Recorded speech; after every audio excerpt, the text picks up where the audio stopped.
বলেন রব শব্দের অর্থ কয়টা? 5টি অর্থ। তার মধ্যে 1 নাম্বার হচ্ছে সৃষ্টিকর্তা। কি কর্তা? সৃষ্টিকর্তা। তাহলে আমাদের সৃষ্টিকর্তা কে? সবাই বলেন কে? আল্লাহ সৃষ্টিকর্তা। আল্লাহ আমাদেরকে সৃষ্টি করেছেন, আমাদেরকে আল্লাহ তাআলা রিজিক দিয়েছেন। আল্লাহ সেটাই বলছেন যে রব আমি তোমাদের এমন রব, যদি তোমরা আমার উপরে ইস্তেকামত করতে পারো, আমার উপরে যদি তোমরা একনিষ্ঠ থাকতে পারো, তাতানাজ্জালু আলাইহিমুল মালাইকা, আসমান থেকে ফেরেশতারা আসবে, এবং আল্লাহ তাখাফু, তোমাদের কোনো ভয় থাকে না, ওয়ালা তাহজান, এবং কোনো চিন্তাও থাকে না, ওয়া আবশিরু বিল জান্নাহ, এবং আমি আল্লাহ এজন্য তোমাদেরকে জান্নাত দান করে দিব। পারেন সুবহানাল্লাহ। এজন্য রব্বুল আলামিন বলেন জান্নাত যদি পেতে চাও, জান্নাতে যদি যেতে চাও, তোমাদেরকে সবর করতে হবে। সবর যারা করবে, আল্লাহর উপরে যারা ভরসা করবে, ভরসা করার পরে যারা আল্লাহর উপরে ইস্তেকামাত থাকবে, আল্লাহ দুনিয়ার জমিনেই তাদের ভয় দূর করে দিবে। সুবহানাল্লাহ বলেন। তারপরে আল্লাহ বলেছেন যে ভয় যদি তোমরা দূর করতে চাও, তাহলে 1 নম্বরে যেটা করতে হবে, রবকে স্বীকার করতে হবে, রবকে জমিনে প্রতিষ্ঠিত করতে হবে। তাহলে রব শব্দের 1 নাম্বার অর্থ হচ্ছে সৃষ্টিকর্তা। জোরে বলেন কি? সৃষ্টিকর্তা। রব শব্দের 1 নাম্বার অর্থ কি? সৃষ্টিকর্তা। 2 নাম্বার অর্থ হচ্ছে রিজিক দাতা। 2 নাম্বার অর্থ কি? আমাদের সৃষ্টি করেছেন কে? তো যিনি সৃষ্টি করেন তিনি রিজিক দেন। রিজিক দেন কে? যিনি সৃষ্টি করবেন তার উপরে দায়িত্ব হচ্ছে তার রিজিকের ব্যবস্থা করে দেওয়া। এই জন্য আল্লাহ বলছেন যে রব শব্দের 1 নাম্বার অর্থ হচ্ছে আমি তোমাদের সৃষ্টিকর্তা। 2 নাম্বার অর্থ হচ্ছে আমি তোমাদের রিজিক দাতা। সৃষ্টি শুধু এমনি এমনি করি নাই। সৃষ্টি করার পর আমার বান্দা কি খাবে, কেমনে চলবে, কি তার জন্য সবল হবে, কি তার জন্য প্রয়োজন, আমি আল্লাহ দুনিয়ার জমিনে সব কিছুর খাবারের ব্যবস্থা করে দিয়েছি। বলেন সুবহানাল্লাহ। সমুদ্রের বুকে শুধু পানি দেই নাই, সমুদ্রের বুকের মধ্যে আমি রব্বুল আলামিন হরেক রকমের মাছ দিয়েছি, যেন বান্দারা তাদের জীবিকা নির্বাহ করার জন্য সমুদ্রের পানির মাছগুলো খেয়ে তাদের জীবন চালাতে পারে। এজন্য সমুদ্রের বুকে আমি 1000 রকমের মাছের ব্যবস্থা করে দিয়েছি। সুবহানাল্লাহ। এই যে আপনাদের নদীটা বয়ে গিয়েছে, নদীর মধ্যে মাছ আছে না নাই? আবার আপনাদের কৃষি আবাদ আছে না নাই? রিজিকের কোনো অভাব নাই। খালি আল্লাহর উপরে আপনি তাওয়াক্কুল করেন, আল্লাহর উপরে আপনি সবর করেন, ধৈর্য ধরেন। আল্লাহর কসম করে বলছি, ধৈর্য ধরলে, তাওয়াক্কুল করলে কোনো বান্দার রিজিকের সমস্যা হতে পারে না। কথা বলেন ঠিক কি না আমার প্রিয় ভাইরা? 3 নাম্বার রব শব্দের অর্থ হচ্ছে উপাস্য। রব শব্দের অর্থ কি? সবাই বলেন না, রব শব্দের অর্থ কি? উপাস্য। রব শব্দের অর্থ হচ্ছে উপাস্য। উপাস্য কি? উপাস্য হচ্ছে আল্লাহ হচ্ছে আমাদের বিধানদাতা, সৃষ্টিকর্তা। রব শব্দের 3 নাম্বার যে অর্থ হলো উপাস্য। এই উপাস্য কেমন, মানে আল্লাহ ছাড়া কোনো বিধানদাতা আছে? আমার কথাগুলো কি বোঝা যায়? আল্লাহ ছাড়া কি? হ্যাঁ, এখন আবার শোনা যায় না। হোক, আল্লাহ ছাড়া কি উপাস্য আছে? উপাস্য নাই। তো আল্লাহ ছাড়া কোনো উপাস্য নাই। প্রিয় ভাইরা, উপাস্য একজন, তিনি কে? আল্লাহ উপাস্য। প্রিয় ভাইরা, 3 নাম্বার অর্থ হচ্ছে রব শব্দের 3 নাম্বার অর্থ হচ্ছে আইনদাতা। রব শব্দের 3 নাম্বার অর্থ কি? আইনদাতা। এখন আসেন, সৃষ্টিকর্তা বললাম সমস্যা নাই, রিজিক দাতা বললাম সমস্যা নাই, উপাস্য বললাম সমস্যা নাই। রব শব্দের 4 নাম্বার অর্থ হচ্ছে আইনদাতা। এই আইনদাতার কথা শব্দের অর্থ শুনলেই অনেকের শরীরে জ্বালা পড়া শুরু হয়ে যায়। কথা বলেন ঠিক কিনা? রব শব্দের 4 নাম্বার অর্থ আইনদাতা। কেমন আইনদাতা? আল্লাহ তাআলা বলছেন ইত্তাখিযু আহবারাহুম ওয়া রুহবানাহুম। আল্লাহ রাব্বুল আলামিন পৃথিবীতে তার বান্দাদেরকে পাঠিয়ে দিয়েছেন ওয়ামা উমিরু ইল্লা লিয়াবুদু। দাসত্ব হবে, গোলামি হবে, আইন মানতে হবে শুধুমাত্র একজনের, তিনি কে? আল্লাহ। আল্লাহর আইন মানতে হবে, আল্লাহর গোলামি করতে হবে, আল্লাহর দাসত্ব করতে হবে। কিন্তু পৃথিবীতে দেখা যায় এই আল্লাহর আইনের কথা বললে 1 শ্রেণীর মুনাফিকদের সহ্য হয় না। কথা বলেন ঠিক কিনা? প্রিয় ভাইরা, আমি যে আয়াতটি আজকে আপনাদের সামনে বলেছি, সেই আয়াতটি হচ্ছে যে আল্লাহ বলছে ইত্তাখিযু আহবারহুম। ওই সব লোকেরা আল্লাহর বিধান ত্যাগ করে নিজেদের ধর্মীয়, কথাটা বুঝবেন, এটা কিন্তু কুরআনুল কারীমের একটি আয়াত, সূরা তাওবার 31 নম্বর আয়াত, যেখানে আল্লাহ বলছেন ওই সব লোকেরা আল্লাহর আইন বাদ দিয়ে নিজেদের ধর্মীয় যাজক, নিজেদের নেতা, নিজেদের প্রধানমন্ত্রী, নিজেদের রাষ্ট্রপতির আইন মেনে তারা তাদের গোলামি করছে। আল্লাহ বলছে তারা তাদের গোলামি করার কারণে, তাদের আইন মানার কারণে, মানবরচিত আইনের গোলামি করার কারণে তারা তাদেরকে ইলাহ বানিয়ে নিয়েছে। আর যারা আল্লাহর পরিবর্তে মানুষের আইন মানে, তাদের প্রভু হচ্ছে সেই মানুষ, আর আল্লাহ থেকে তারা বরখাস্ত হয়ে যায়। আর আল্লাহ তাআলা বলছেন ওয়ামা উমিরু ইল্লা লিয়াবুদু, আল্লাহর গোলামি থেকে তারা যখন সরে যায়, আল্লাহ তাদের উপর থেকে দায়িত্ব সরে যায়। পৃথিবীর জমিনে দেখা যায় যারা আল্লাহ ছাড়া মানবরচিত আইনের গোলামি করে, এরা হচ্ছে বাংলার জমিনে কখনো আল্লাহ রব দাবি করলে তারা কখনো রব দাবির উপরে সন্তুষ্ট থাকতে পারে না। কথা বলেন ঠিক কিনা? তাহলে শিরক শুধুমাত্র ওই যে মাজারে সেজদা দিলে হয় না। শিরক শুধুমাত্র ওই যে মুশরিকেরা দেবীকে সেজদা দেয়, এটাই শুধু শিরক নয়।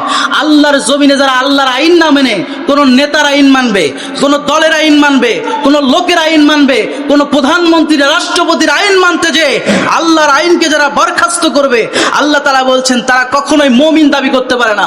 এরা মাথায় টুপি দিলেও মুশরিক, এরা মুখে দাড়ি রাখলেও মুশরিক, এরা জুব্বা টুপি পরলেও এরা মুশরিক। কথা বলেন ঠিক কিনা? তাহলে আপনি যদি আব্দুল্লাহ, আব্দুর রহমান, আপনার নাম যত কিছুই হোক, আপনি মুসলমান দাবি করেন, বাপ মুসলমান, দাদা মুসলমান, যদি আল্লাহর জায়গায় মানুষের আইন মানেন, তাহলে আপনি যতই নিজেকে মুসলমান দাবি করেন, আপনি কি মুসলমান থাকতে পারবেন? কথা বলেন, পারবেন? পারবে না। সেটাই আল্লাহ বলছেন। আল্লাহ রাব্বুল আলামিন বলেন তাবারাকাল্লাযী বিয়াদিহিল মুলক ওয়া হুয়া আলা কুল্লি শাইইন কাদির। রাব্বুল আলামিন বলেন তাবারাকাল্লাযী বিয়াদিহিল মুলক, এই পৃথিবীর কর্তৃত্ব, এই পৃথিবীর শাসন, এই পৃথিবীর সব কিছু আমি রব্বুল আলামিনের কাছে। ওয়া হুয়া আলা কুল্লি শাইইন কাদির। আল্লাহ বললেন এই কর্তৃত্ব, এই ক্ষমতা, এই রাজত্বর সব কিছু আমি আল্লাহর হাতে। অত ইজ্জু মান তাশা অত জিল্লু মান তাশা, আমি যাকে ইচ্ছা ক্ষমতা দেই, আমি যাকে ইচ্ছা চেয়ার দেই, আমি যাকে ইচ্ছা ক্ষমতার মসনদে পাঠিয়ে দেই। যারা আমার আইনকে অবজ্ঞা করবে, আমি আল্লাহ তাদেরকে ক্ষমতাচ্যুত করে তাদেরকে আমি পতন করিয়ে দেই। সুবহানাল্লাহ। তাহলে আপনি যদি বাড়াবাড়ি করেন ক্ষমতায় যাওয়ার পর, তাহলে আল্লাহ বলছেন যে অবশ্যই আমি আল্লাহ ক্ষমতাও দিতে পারি, আবার ক্ষমতা থেকে ঘাড় ধাক্কা দিয়ে নামিয়ে দিতে পারেন কে? আল্লাহ। আরো জোরে বলেন কে? আল্লাহ বলেন আলা লাহুল খালকু ওয়াল আমর, আল্লাহর জমিনে আল্লাহর আইন চলবে। আল্লাহর জমিনে মানব রচিত আইন চলার সাহস কারো নাই। ঠিক কি না? ইনিল হুকমু ইল্লা লিল্লাহ। আল্লাহর জমিনে আল্লাহর আইন চলতে হবে, আল্লাহর গোলামি করতে হবে, দাসত্ব করতে হবে।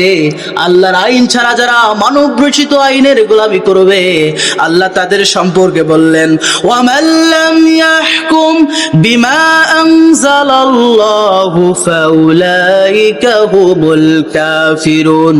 যারা আল্লাহর আইন মানবে না, এদেরকে যিনি কাফের বলেছেন তিনি কে? আল্লাহ। 2 নাম্বার জালেম, 3 নাম্বার ফাসিক।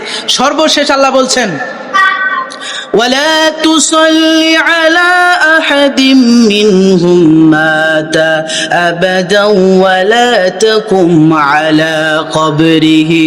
ও নবী শুনে নাও, তুমি তো দয়ার সাগর, তুমি তো মায়ার সাগর। ও নবী শুনে নাও, যারা আল্লাহর আইন না মেনে মারা যাবে, নবী গো এদের জানাজাও পড়া যাবে না, এদের জানাজায় যাওয়া যাবে না, এদের জন্য দোয়া করা যাবে না। আজকে বাংলার জমিনে যারা আল্লাহর আইনকে বাদ দিয়ে আল্লাহর জমিনে মানব রচিত আইনকে যারা প্রতিষ্ঠিত করতে চায়, আল্লাহ তাআলা নবীকে সাবধান করে দিয়ে বললেন নবী গো আপনি তো দয়ার সাগর, মায়ার সাগর, এদের জানাজাও যাবেন না, এদের জন্য দোয়া পর্যন্ত করবেন না। নাউজুবিল্লাহ। তাহলে আল্লাহ রাসূলের স্পষ্ট কথা। আমারও শেষ কথা, সেটা হচ্ছে যারা আল্লাহর জমিনে আল্লাহর আইন মানবে না, আল্লাহর আইন প্রতিষ্ঠার চেষ্টা করবেন। এখন বলতে পারেন হুজুর আমি আল্লাহর আইন মানি না, কে বলছে? আমি তো নামাজ পড়ি, আমি তো নামাজে যাই, আমার ছেলে নামাজ পড়ে, আমি রোজা রাখি, কেমনে আমি আল্লাহর আইন মানি না? আল্লাহ বলছে উদখুলু ফিস সিলমি কাফা, ইসলামে ঢুকলে পরিপূর্ণ ঢুকতে হবে। যদি তুমি কিছু ঢুকলা আর কিছু ঢুকলা না, এই ইসলাম মানে আল্লাহর কাছে পছন্দনীয় নয়। মনে করেন বর্তমানে যে গরমের সময় মশা আমাদেরকে কামড়ায় না, এজন্য আমরা কি দেই? মশারি দেই। এখন মশারির মধ্যে যদি আপনি অর্ধেক মশারি দিলেন, অর্ধেক দিলেন না, খালি পা বের করে রাখলেন, পুরো শরীর ঢেকে রাখলেন, বলেন তো দেখি মশা কামড়াবে না? অসহ্য লাগবে কিনা? মনে করেন একটা হানিফ গাড়ি, সে হানিফ গাড়িতে যাত্রী উঠাচ্ছে। এখন একজন যাত্রী মাঝামাঝি, মানে এক পা উঠাই দিছে, এক পা নিচে আছে, পিছনের লোকরা কি করতেছে, তারা হুড়া করতেছে ঢুকার জন্য, তিনি ঢুকছেও না, বেরো হচ্ছে না, মানে অর্ধেক ঢুকে অর্ধেক বের হয়ে আছে। এখন হেলপার তারা ধমক দেওয়া বলতেছে, মিয়া ঢুকলে ঢুকো, না হলে বেরিয়ে যাও। আল্লাহর স্পষ্ট কথা, ইয়া মাশারাল জিন্নি ওয়াল ইনসি ইন ইসতাতাতুম আন তানফুযু মিন আকতারিস সামাওয়াতি ওয়াল আরদ। হে পৃথিবীর মানুষেরা শুনে নাও, যদি আল্লাহর আইন তোমাদের ভালো না লাগে তাহলে পৃথিবী থেকে বেরিয়ে যাও। লা আকতারি ফিস সামাওয়াতি ওয়াল আরদ, কিন্তু যাবা কোথায়? যাবা কোথায়? চন্দ্রে গ্রহে যাবা, আকাশে যাবা, চাঁদের দেশে যাবা, গ্যালাক্সিতে যাবা, মিল্কি ওয়েতে যাবা, কোথায় যাবা? আল্লাহ তোমাদেরকে প্যাকেট করে রেখেছেন, সুম্মা ইলাইহি তুরজাউন। এই পৃথিবী ছেড়ে একদিন তোমাদেরকে আল্লাহর কাছে অবশ্যই অবশ্যই ফিরে যেতে হবে। কথা বলেন ঠিক কিনা আমার ভাইরা? সেটাই আল্লাহ বলছেন যে ইসলামে ঢুকলে পরিপূর্ণ ঢুকতে হবে। যেমন গাড়ির হেল্পার, যেমন মানে কি বলে, যারা গাড়িতে যাদের কি প্যাসেঞ্জারকে যেমন ধমক দিয়ে বলে যে পুরাপুরি উঠলে উঠেন, না উঠলে চলে যান। মনে রাখতে হবে, আল্লাহর আইন যদি আপনি না মানেন, আপনি যেমন নামাজ ঘরে পড়ছেন, আপনাকে নামাজ যেমন মসজিদে পড়ছেন, আপনাকে ঘরে প্রতিষ্ঠিত করতে হবে। ঘরে যেমন নামাজ পড়ছেন, আপনাকে সমাজে প্রতিষ্ঠিত করতে হবে। সমাজে যেমন নামাজ পড়ছেন, আপনাকে নিজের জেলায় প্রতিষ্ঠিত করতে হবে। জেলায় যেমন প্রতিষ্ঠা করছেন, আপনার রাষ্ট্রে নামাজ প্রতিষ্ঠা করতে হবে। আর আল্লাহর বিধান পরিপূর্ণ যতক্ষণ পর্যন্ত না মানেন, উদখুলু ফিস সিলমি কাফা, যতক্ষণ পর্যন্ত পরিপূর্ণ নামাজে না ঢুকছেন, আল্লাহর আইন না মানছেন, ততক্ষণ পর্যন্ত আপনি প্রকৃত মুমিন হতে পারেন না। এটা কার কথা? আল্লাহ। আরো জোরে বলেন, কার কথা? আল্লাহর কথা। এই জন্য প্রিয় ভাইয়েরা, যতটুকু পেরেছি আপনাদেরকে বিশাল আলোচনা সংক্ষিপ্তভাবে বুঝিয়েছি। আল্লাহ তাআলা আমাদেরকে মানার, বুঝার তৌফিক দান করে, বলেন আমিন।